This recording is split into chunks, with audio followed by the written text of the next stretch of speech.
Lita here again, and welcome back to my kitchen. Today I'm going to be making salted nut bars, and again I'm going to be using candy corn in this recipe because, like I've told you before, this time of year just the kind of candy has got to be candy corn. So anyway, let's just go ahead and get started, and I will show you how to make salted nut bars. Okay, to make your crust for your salted nut bars, you're going to need a 3/4 cup of all-purpose flour. So pour that right in there in our mixing bowl here. Okay, you're also going to need a 1/2 cup of light brown sugar.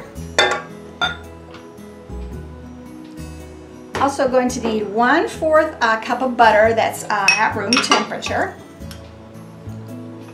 And also 1/4 cup of peanut butter. Now you want the crunchy kind of peanut butter for this recipe. And you're just going to mix this well until it's incorporated really good. It's not going to get smooth. It is going to be a crumbly crust. So you just want it until it's nice, well incorporated, and it's going to have a fine crumbly texture to it.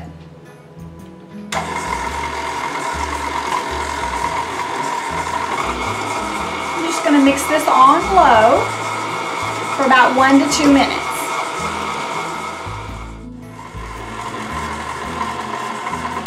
Okay, so our crust is all nice and well incorporated, and as I told you before, it will not be nice and smooth, but it will be kind of crumbly. And you're just going to go ahead and pour it into your prepared pan. Now what I did is I just lined a regular glass Pyrex pan with tin foil, and then I sprayed that tin foil with cooking spray. And the reason for that is when you get this nut bar all done, you're going to lift this out by the tin foil and cut it that way, because it's going to be much easier to cut when it doesn't have the edges of the pan in your way. Okay, you're just going to pop that right into your pan. You're going to press it down onto the bottom just until it's nice and pressed down really evenly all the way around. And it's going to be going into a 350-degree oven for 12 to 15 minutes until it's nice and golden brown. And then we will be working on the next step of our salted nut bar. Okay, so our crust is out of the oven now, and it is cooling on a cooling rack, and it's going to sit there until it's completely cool before we add the topping to it. But while we're waiting, we're going to go ahead and mix together 1 cup of marshmallow cream, and you're going to put that, you want to go ahead and put this into a mixer, whether you have a stand mixer or a hand mixer. Doesn't matter, whichever one you have.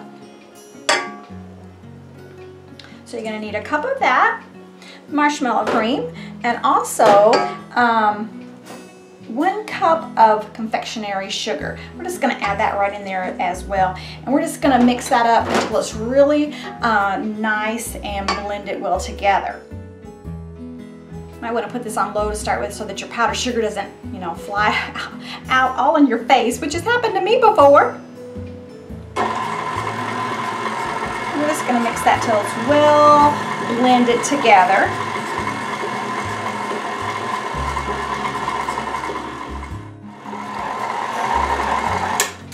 Okay, so we're just going to set that aside because we're not going to need that right away. And while we're waiting, we're also going to go ahead and melt our caramels.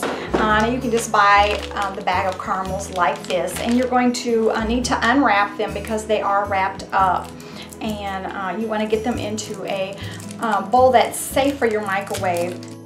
Okay, now if you do not have a microwave to melt your caramels in, you can do this on the stove top. You're just going to take a pan of boiling water and set your bowl over that pan. And you don't want your water to come up over your bowl into your caramel, so make sure it's kind of low because you're just going to have all that steam and stuff melt this. Now if you do it on the stove top, you're going to need to add to it 2 tablespoons of water. If you do it in the microwave, you're only going to need to add 1 tablespoon of water. So I'm going to go ahead and add my tablespoon of water, and I'm going to get that in the microwave, and I will be stirring this every like 30 seconds until it's nice and melted, because you don't want to burn it. So let's go ahead and get this in the microwave and get it all nice and melty. Okay, so the next part of this recipe can be quite difficult to work with. This is the marshmallows and powdered sugar, and I have poured it out onto a piece of greased wax paper, and I just spray that with cooking spray. And what we want to do is kind of get this flat and about the size of the pan it's going into. It doesn't really matter if it is or not, but we do want to get it kind of flat. So what I do is I just take cooking spray and I just spray my hands and you know, put it on like lotion. Found this is the best way to keep this stuff from sticking to you, because it sticks really bad if you do not have something on your hands and something on the wax paper. And I'm just going to kind of flatten it out and get it roughly the shape of the pan that it's going into. And like I said, it will not probably cover the whole pan. If you want it to cover the whole pan, you're probably going to need to double your recipe on this part. But it's very sweet, so I particularly do not like to double this.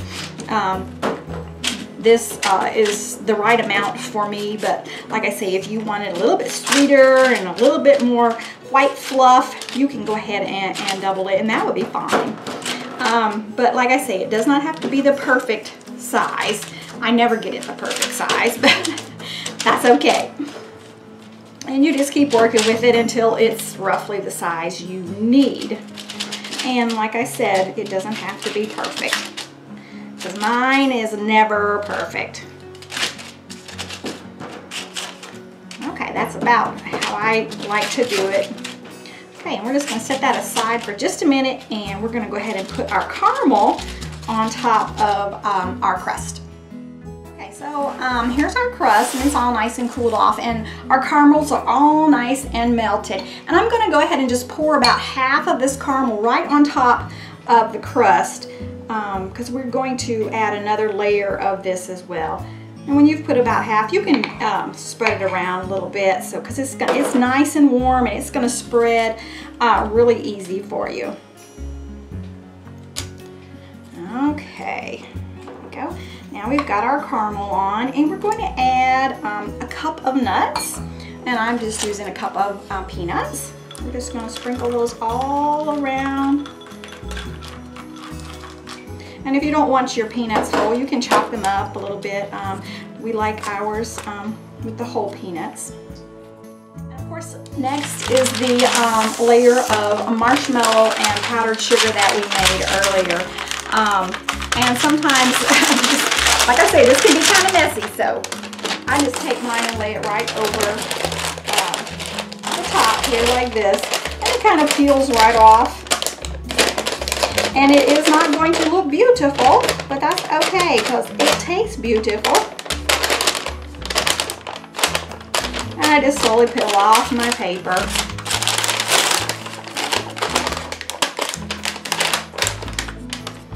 And this is the best way that I have found to do this, because otherwise you really have a really sticky mess. But anyway, okay, now we're going to work with it just a little bit. It doesn't work too well once you get it in here, but I do try to smooth it out some, because I haven't figured out the secret. So if you guys happen to have made this and figure out the secret to this, let me know, because there's got to be an easier way. And like I say, I've tried this many ways, and this was the best way that I found. Okay. It might be easier just to dollop it all in there at one time. Okay. There we go. That looks pretty good. Cover up some of these peanuts here. But I just love this recipe. Even though sometimes it can be difficult, it sure is worth the trouble and the hassle of getting this right, because it does taste so yummy. Okay. All right, now the next thing you're going to do is just go ahead and add the rest of your caramel, except you might want to keep a little bit out just to drizzle on the top. That's up to you, but I like to keep just a little. So we're going to go ahead and add some more of our caramel right on top. Yum, yum. Spread that around just like we did before.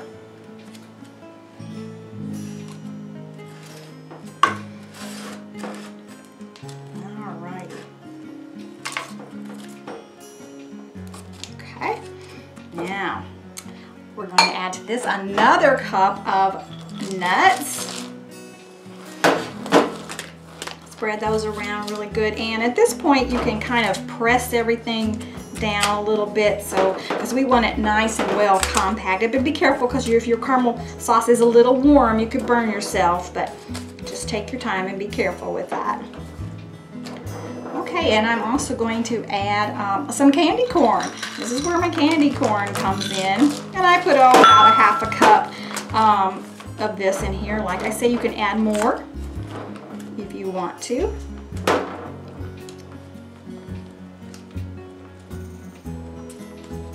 Okay.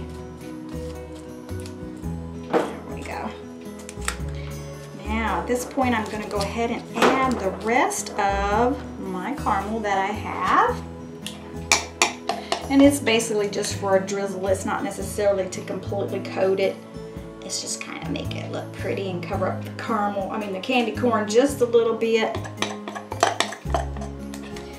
Now, when this is all on here, you're going to want to put this in the refrigerator for, oh, I don't know, till I usually leave mine an hour. Just until it's nice and firm and all nice and chilled, so that we'll be able to cut it fairly easily. Okay, so we're going to go ahead and pop this into the refrigerator for about an hour, and then we'll come back and cut it, okay? Okay, so our salted nut bars are all done, and I'm going to go ahead and get them onto a cutting board so that I can cut them. And we're just going to lift that right out of that pan. Pull down the edges here. You might have a little bit that sticks, but that's all right. It just comes right off. That's why you spray your tin foil. That way it just kind of comes up really, really easily. Okay.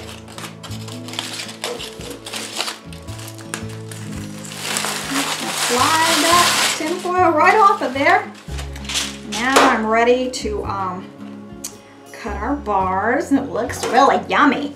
I just used a big knife to cut this so I can slice through it one time.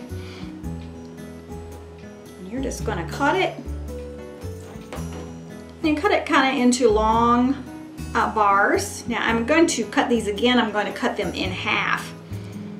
But to start, I just cut all the way across here.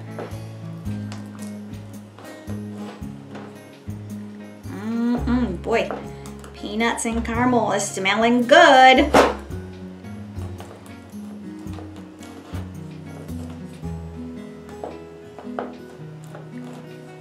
Yep.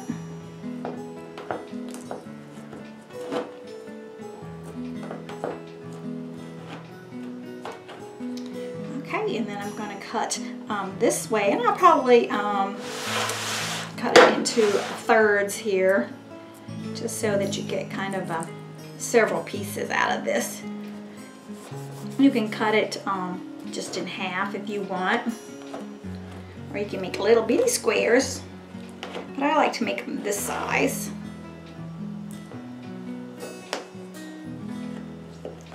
And then I'll put them on a beautiful plate, and then you can serve them right up like this. Now, and I would store these in a sealed container or in your fridge, maybe until you are ready to serve them.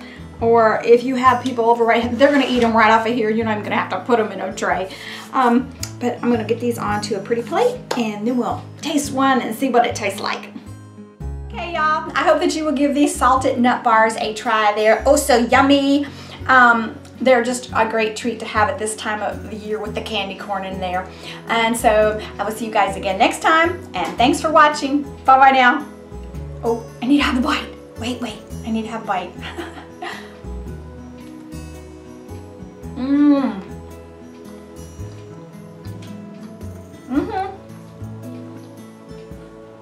Oh, so good. Give them a try.